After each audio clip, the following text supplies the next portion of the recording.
इस्रायलने 4 महिन्यानंतर हमासचा प्रमुख नेता इस्माईल हानियाच्या हत्येची जबाबदारी स्वीकारली।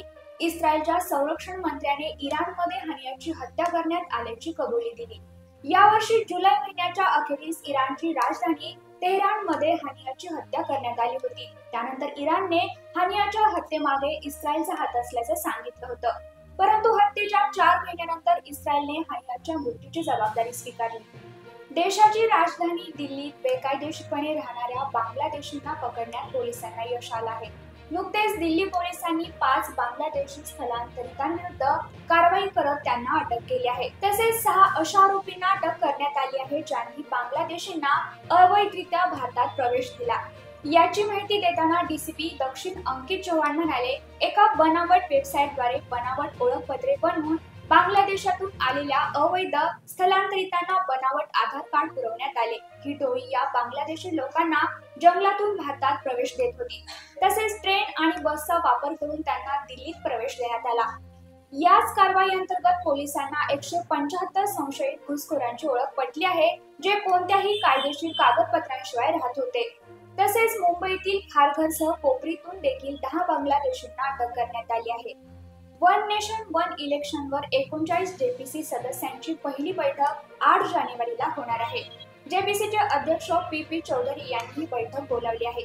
या बैठकीत एकाच वेळी निवडणुका घेण्यावर चर्चा होणार आहे। केंद्र सरकारने वन नेशन वन इलेक्शन संबंधित विधेयक 17 डिसेंबर 2024 रोजी लोकसभेत सादर केले होते। कायदा मंत्री अर्जुन राम मेघवाल यांनी हे विधेयक सादर केले होते, ज्याचा उद्देश लोकसभा आणि राज्य विधानसभेच्या निवडणुका एकाच वेळी घेणे हा आहे।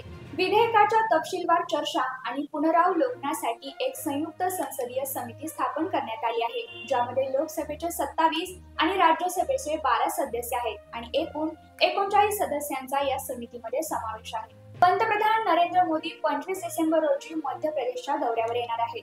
तेथे ते माजी पंतप्रधान भारतरत्न स्वर्गीय अटल बिहारी वाजपेयी यांच्या 100व्या जयंतीनिमित्त मध्य प्रदेशला अनेक योजनांची भेट देणार आहेत।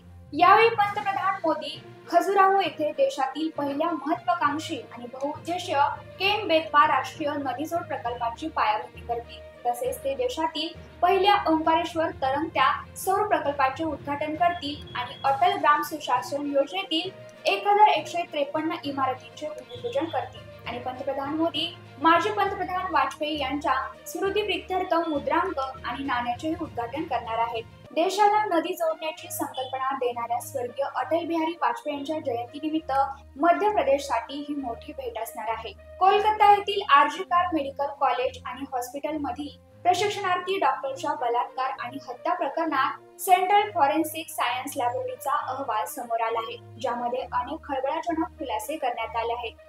12 पानांच्या रिपोर्टमध्ये नमूद करण्यात आले आहे की हॉस्पिटलच्या सेमिनार हॉलमध्ये पीडितेवर बलात्कार करून तिची हत्या करण्यात आल्याचे कोणतेही पुरावे सापडले नाहीत। या रिपोर्ट नंतर अनेक प्रश्नचिन्ह उपस्थित होत आहेत।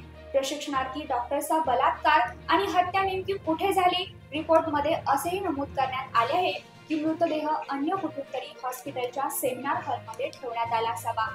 तर या होत्या आतापर्यंतच्या ठळक बातम्या। उद्या परत भेटूया अशाच काही ठळक बातम्यांसह। धन्यवाद।